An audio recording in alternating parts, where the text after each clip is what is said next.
2025 से फरवरी में बसंत पंचमी कब है? नोट कर ले सही डेट। ओ बसंत पंचमी को विशेष रूप से माता सरस्वती जयंती के रूप में मनाया जाता है। यह माता सरस्वती का प्रकट उत्साह है, इसलिए इस दिन विशेष रूप से माता का मनाया जाता है।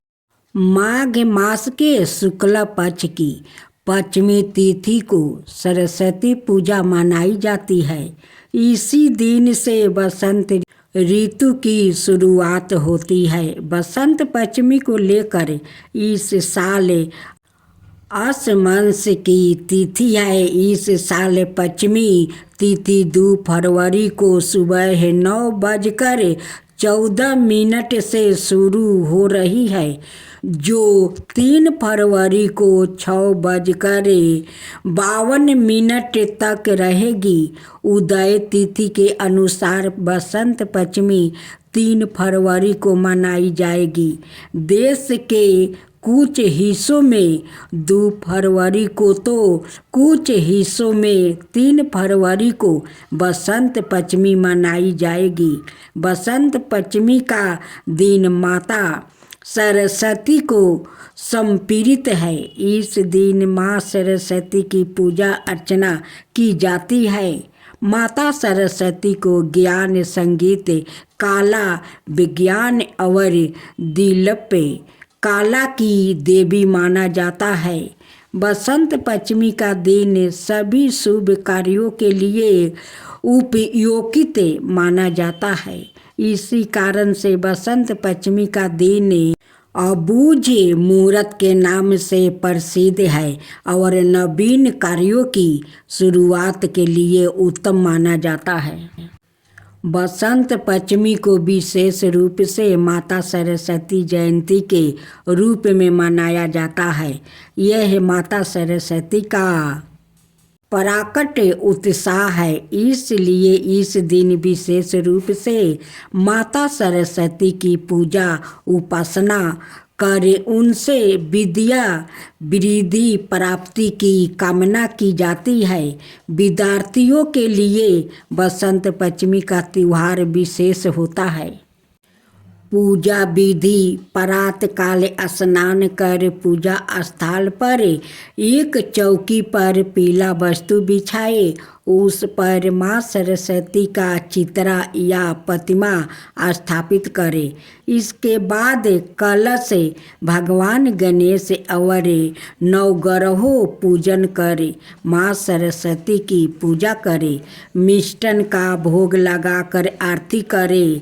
बसंत पंचमी के लिए करें यह काम: इस दिन पीले वस्त्र पहनने और खिचड़ी बनाने और वितरित करने का प्रचलन है। इस दिन शुभ कार्य शुरू हो जाते हैं। बसंत पंचमी को सवाए सीधी मुहूर्त और अनुसूझ साया भी माना गया है। इस दिन बहुत से शुभ कार्य भी हो सकते हैं। गृह प्रवेश, वाहन, मकान खरीदना, व्यापार या नए रोजगार आरंभ करना, सगाई और विवाह यदि मंगल कार्य की जा सकते हैं। इस दिन लोग पीले भोजन बनाकर उसका दान भी करते हैं। पूजा के बाद घंटा बजाते हैं, शंख फूंकते हैं, आरती उतारते हैं, सभी छात्रों अंजलि देते हैं। उस दिन किसी विद्यार्थी ने किताब यह पुस्तक में हाथ नहीं लगाते हैं। उस दिन माँ का दिन है। माँ के सामने सब लोग किताब पुस्तक रख देते हैं। उस दिन माता खुद वो पढ़ती है। उस पुस्तक किताब में माता अपना विद्या भर देती है। माता सरस्वती के साथ गणेश भगवान का भी पूजा होता है। तो सब मिलकर बोले माता सरस्वती की जय हो, माता सरस्वती की जय हो। माँ सरस्वती की बरत कथा। सरस्वती माता की जय हो, सरस्वती माता की जय हो। देवी सरस्वती को बीघा काला संगीत साहित्य की देवी माना जाता है। हिंदू धर्म में देवी सरस्वती की महिमा का वर्णन किया गया है। जो बच्चों बीघा काला आदि क्षेत्रों में रुचि रखते हैं या इन क्षेत्रों में कुछ बड़ा हासिल करना चाहते हैं, इन विद्यार्थियों के लिए देवी सरस्वती के पूजा करना बहुत फायदेमंद साबित होता है। छात्रों के लिए सरस्वती का महत्व अतुल्य। सिर्फ छात्रों जीवन में ही इनकी व्याकृत हो, हर परिस्थिति से लड़ने के लिए ज्ञान की देवी यानी कि माता सरस्वती का आशीर्वाद चाहिए होता है। देवी सरस्वती को भगवती शारदा, बीना वाणी और बागेश्वरी के नामों से संबोधित किया जाता है। जो देवी सरस्वती माता की विशेषताओं को चिंता करता है। ऋग्वेद में देवी सरस्वती को मनुष्य की बुद्धि, ज्ञान और मानव विरचितों का सरसक माना गया है। देवी सरस्वती के गुणों की जितना समझो उतना कम मालूम पड़ता है। इसी से संबंधित शास्त्रों में देवी सरस्वती की महिमा के बारे में काफी कुछ वर्णन किया गया है। देवी सरस्वती के बारे में और पता करने के लिए हमारे साथ जानिए इस कथा के पीछे का इतिहास। ज्ञान की देवी कही जाने वाली सरस्वती माता मनुष्य को न केवल ज्ञान प्राप्त का आशीर्वाद देती है, बल्कि मनुष्य की जिंदगी से अज्ञान को मिटाकर उसे विवेक प्रदान करती है। हिंदू धर्म में ऐसे तो कोई देवी देवता है जो व्यक्तियों को उसकी भक्ति अनुसार फल देते हैं। माँ लक्ष्मी की आराधना करने से धन की प्राप्ति होती है। शिव की आराधना करने से हर चिंता से मुक्ति की प्राप्ति होती है। लेकिन देवी सरस्वती की आराधना करने से ज्ञान, विवेक, बुद्धि, काला और बीघा की प्राप्ति होती है। हमारे मन में यह सवाल कई बार उठता है कि आखिर कैसे माँ सरस्वती की उत्पत्ति हुई। तो यह जानिए इस कथा के पीछे का इतिहास। हिंदू धर्म में भगवान ब्रह्मा को संसार का रचनाकार माना गया है। संसार के समस्त जीव, पेड़ पौधों, मनुष्य उनकी ही रचना है। अपनी रचना का बनाने के बाद भी भगवान ब्रह्मा अप्रसन्न थे। उन्हें लगा कि उनकी इस रचना में कोई कमी रह गई है। इसलिए ब्रह्मा जी ने अपने कमंडल से जल छिड़का और उससे चारों हाथों वाली एक सुंदर स्त्री उत्पन्न हुई। उस स्त्री के एक हाथ में वीणा, दूसरे में पुस्तक, तीसरे में माला और चौथे हाथ बरमुद्रा में था। इस तरह माँ सरस्वती की उत्पत्ति हुई। अपनी रचना के साकार होने के बाद ब्रह्मा जी ने देवी सरस्वती की परीक्षा लेनी चाहिए। ब्रह्मा जी ने देवी सरस्वती को बीना बजाने के लिए कहा। जब सरस्वती जी ने बीना बजाई तो ब्रह्मा की बनाई हर चीज में सवर आ गया। वो दिन बसंत पंचमी का दिन कहलाया। इसके साथ ही देवी सरस्वती के मुख से बीघा के पूरे सरलोक वचन का गहरा ज्ञान देकर वर्मा जी बहुत प्रसन्न हुए, क्योंकि उनकी बनाई यह रचना हर तीसरे के पूर्ण थी। इस तरह सरस्वती माता पूरे ब्रह्मांड और मनुष्य जीवन के अस्तित्व में आई। कहानियां प्रचलित है। देवी सरस्वती को सफेद साड़ी पहने हुए, एक हाथ में कमल, दूसरे हाथ में माला, तीसरे में पुस्तक, चौथे में बीना बजाते हुए सुंदर स्त्री के रूप में प्रस्तुति किया जाता है। देवी सरस्वती की इस सुंदरता के कारण भगवान ब्रह्मा सरस्वती की सुंदरता पर मोहित हो गए और उन्होंने सरस्वती को अपनी पत्नी बनाने का निश्चय कर लिया।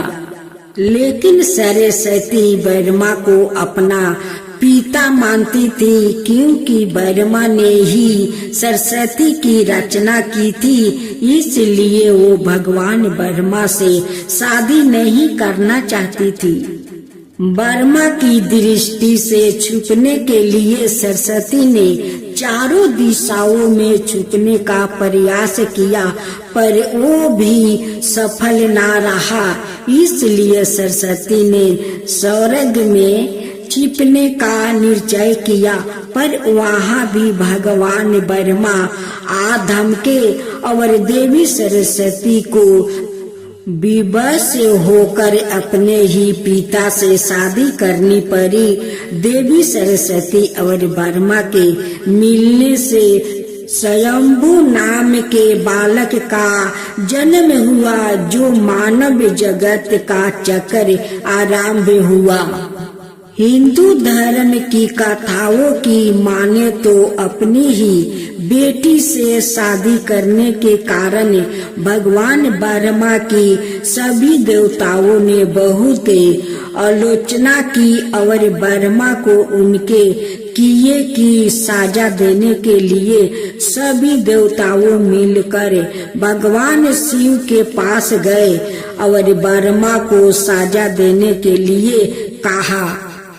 भगवान शिव सभी देवताओं की बहुत सुनकर बहुत क्रोधित हुए।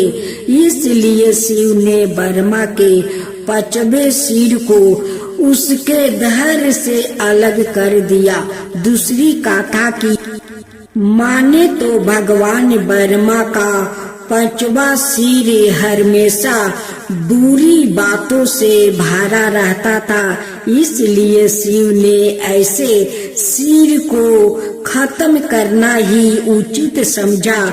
तीसरी कथा की माने तो भगवान ब्रह्मा की दूसरी शादी करने से देवी सरस्वती बहुत क्रोधित हुई और भगवान ब्रह्मा को श्राप दिया कि आपकी इस पृथ्वी पर कहीं भी पूजा नहीं होगी। राजस्थान के पुष्कर और तमिलनाडु को छोड़कर कहीं भी ब्रह्मा का मंदिर नहीं है। राधे राधे भक्तजनों, आज आप सुनेंगे माता सरस्वती और एक ब्राह्मण की खूब सुंदर कहानी। एक ब्राह्मण पुत्र था जो उनकी माता पिता नहीं थे। वो पढ़ा लिखा भी नहीं जानता था। एक दिन उस गरीब ब्राह्मण का लड़का कहीं जा रहा था। रास्ते से वो देखता है कि एक विद्याधर आदमी एक आदमी का विद्या का ज्ञान दे रहा था। वो लड़का जाकर वहीं पर खड़ा होकर सुनने लगता है। तब वो विद्याधर आदमी कहता है कि यारे भिखारी, तू यहाँ पर खड़ा होकर क्या सुन रहा है, भाग यहाँ से जा। तब वो गरीब ब्राह्मण कहता है कि विद्याधर महाराज आप उस आदमी का विद्या का ज्ञान सुना रहे थे। मैं भी आपका विद्या का ज्ञान सुनना चाहता हूँ। तब वो आदमी कहता है कि अरे भिखारी, तू कभी कलम कॉपी हाथ में पकड़ा है, कभी विद्यालय देखा है?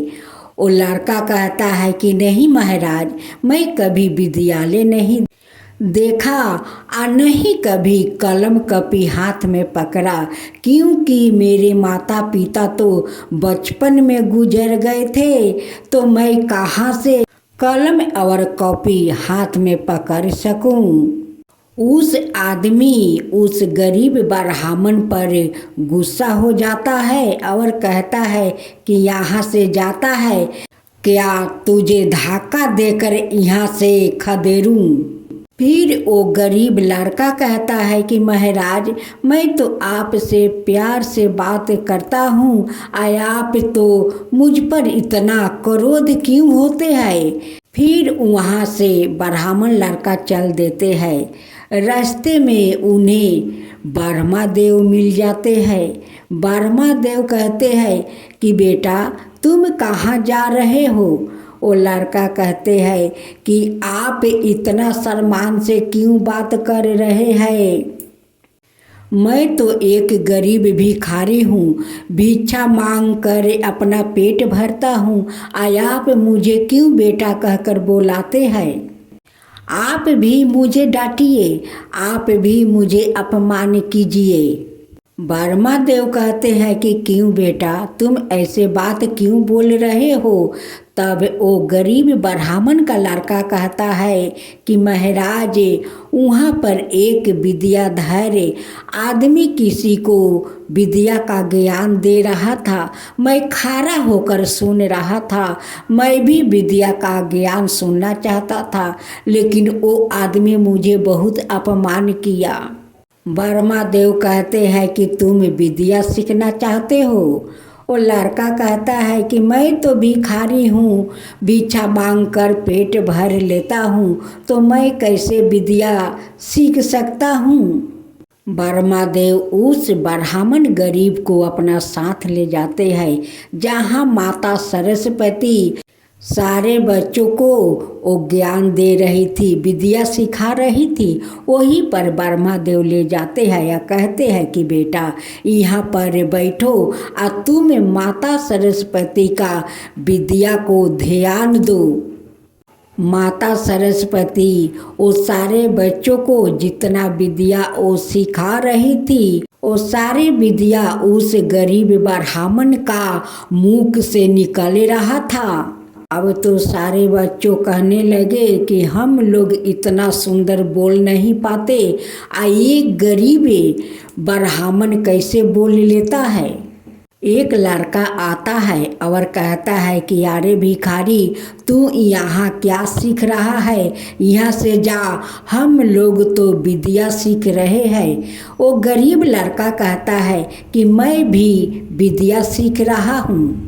वो लड़का आकर उसे खेदा रहा था। माँ सरस्वती कहती है कि देखो, मेरे विद्या तो सब के लिए समान है, राजा महाराजा गरीब दुखिया सब के लिए समान है।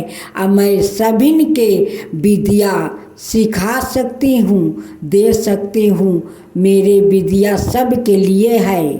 वो गरीब ब्राह्मण भी वहाँ पर विद्या सीखने लगा, लेकिन उस ब्राह्मण का कहीं घर द्वार तो नहीं था रहने के लिए। एक दिन वो लड़का पीपल का पेड़ के नीचे बहुत सारा पीपल का फल गिरा हुआ था, वही चुन चुन कर वो खा रहा था। माता सरस्वती को तो सब जगह ध्यान रहता है, सब दिगे देखती है, वो चारों दिगे उनकी आँख खुली रहती है। वो देखती है कि उस ब्राह्मण का लड़का वो पीपल का फल को चुन चुन करके वो खा रहा था। वहाँ पर माता सरस्वती जाती है और कहती है कि बेटा, यहाँ पर क्या कर रहे हो? वो कहता है कि माता, मैं क्या करूँ, ये फल जो है उसे चुन कर खा रहा हूँ। इसका सिवा तो मेरे कुछ नहीं है खाने के लिए, इसलिए मैं इस फल को खा रहा हूँ। माता सरस्वती अपना साथ ले जाती है। जहाँ सारे विद्यार्थी वो लड़के आश्रम में रहते थे, जैसे उस सारे बच्चों को भोजन मिलता था वैसे ही उस गरीब ब्राह्मण को उस आश्रम में मिलने लगा। अब सबिन के साथ उस ब्राह्मण का लड़का उस आश्रम में रहने लगा। बहुत दिन तक रहते रहते वो पूरा वो विद्या को सीख लिया। एक दिन माँ सरस्वती उस गरीब लड़का का एक पुस्तक देती है और कहती है कि इस पृष्ठ को तुम उल्टाते रहना और तुम्हारा मुख से ये सारे विद्या निकलते रहेगा। एक दिन उस ब्राह्मण ने पुस्तक को लेकर एक पहाड़ी पर चला गया, जहाँ पर जो आदमी अपमान किया था वहीं पर उसका घर था। वो ब्राह्मण पहाड़ के ऊपर बैठकर वो पुस्तक का सारा पृष्ठ उल्टा रहा था और उनकी मुंह से वो सारे ज्ञान निकल रहा था। जैसे जैसे उनकी मुख से ज्ञान निकल रहा था वैसे वैसे पहाड़ भी बोल रहा था। उस पहाड़ के वासियों और वो विद्याधर आदमी सभी लोग कहने लगे कि भाई यहाँ पहाड़ पर कौन ऐसा संत आया है कि उनकी आवाज़ जैसा ही इस पहाड़ से आवाज़ आ रहा है। अब तो सारे पहाड़ वासियों निकल कर देखते हैं तो पहाड़ पर एक महात्मा बैठा हुआ था और उन्हीं के ज्ञान से ये सारे पहाड़ ज्ञान दे रहा है। जो विद्याधर आदमी एक दिन उस ब्राह्मण को बहुत अपमान किया था वही आदमी उस महात्मा के पास जाकर बैठता है और उनकी ज्ञान सुनता है। लेकिन उस आदमी तो उस गरीब ब्राह्मण को पहचान नहीं पाया और उनके पास जाकर वो बैठ गया।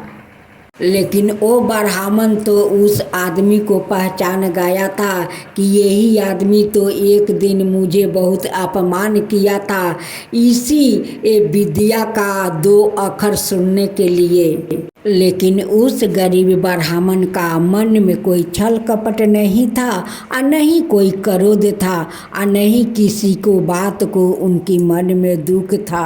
वो आदमी उस गरीब ब्राह्मण से पूछता है कि आपका मुख से जो ज्ञान निकलता है वो सारे ज्ञान इस पहाड़ से निकलता है। तब वो ब्राह्मण कहता है कि सब में ज्ञान है, पहाड़ में ज्ञान है, वृक्ष में ज्ञान है, हवा तूफान में ज्ञान है, सारे हरियाली में ज्ञान है, ये सब जीव में ज्ञान है।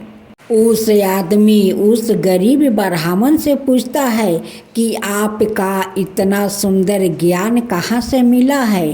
तब वो गरीब ब्राह्मण कहता है ये ज्ञान तो मेरी सरस्वती माता से मिला है, ब्रह्मा जी से मिला है। जो आप मेरे हाथ में पुस्तक देख रहे हैं ये साक्षात माता सरस्वती मुझे पुस्तक दी है।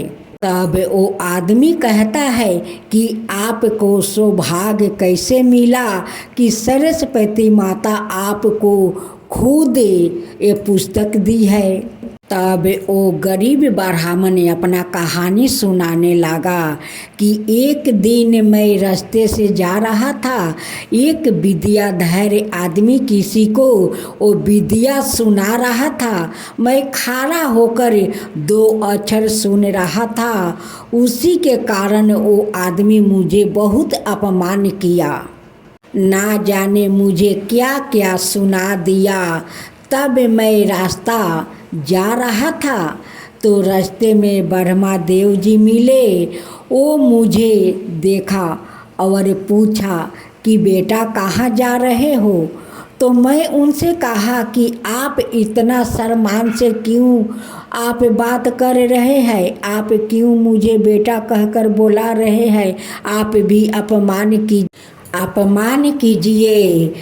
तब कहते हैं कि बेटा तुम विद्या सीखना चाहते हो। तब मैं उनसे बोला कि मैं तो भिखारी हूँ, मैं तो भिक्षा मांग कर अपना पेट पालता हूँ, मैं कहाँ से कलम और कॉपी लाऊंगा। तब वर्मा देव वहाँ पर ले गए जहाँ पर सारे बच्चों को माता सरस्वती विद्या सिखा रही थी, वहाँ पर ले जाकर बैठा दिया। मैं वहाँ पर विद्या सीखना शुरू कर दिया। एक दिन एक लड़का आया, वो कहने लगा कि भिखारी तू यहाँ क्या कर रहा है, विद्या सीख रहा है, जा यहाँ से। तब जानते हैं माता सरस्वती कहती है ए विद्या सबिन के लिए है, राजा महाराजा गरीब सबिन के लिए है, मेरे लिए तो सबिन समान है, मैं तो सबिन को विद्या देती हूँ, सबिन को ज्ञान देती हूँ। एक दिन माता सरस्वती खुद अपना साथ उस आश्रम में ले जाती है जहाँ सारे विद्यार्थी रहते हैं, वहाँ पर भोजन मिलते हैं, वहीं पर ले जाती है। मेरा भी भोजन मिलने लगा, मैं भी माँ सरस्वती को प्रणाम करके उनकी विद्या सीखने लगा। मैं वही भिखारी लड़का हूँ, वही गरीब ब्राह्मण हूँ। ये बात सुनकर वो विद्याधर आदमी उस ब्राह्मण को पैर पकड़ लिया और कहने लगा कि हे ब्राह्मण क्षमा कर दो, मुझे माफ़ कर दो, मुझसे बहुत बड़ा गलती हो गया। तब से उस पहाड़ का बासिंदा और वो आदमी उस ब्राह्मण को विद्याधर महात्मा कहकर बुलाने लगे। सभी लोग मिलकर उनकी सेवा करने लगे। तब इनसे उस ब्राह्मण सारे पहाड़ वासियों के साथ मिलकर बसंत पंचमी के दिन सभी के साथ मिलकर माता सरस्वती को वो पूजा करने लगा, सभी के साथ रहने लगा। वो सभी लोग उन्हें महात्मा कहकर बुलाने लगा।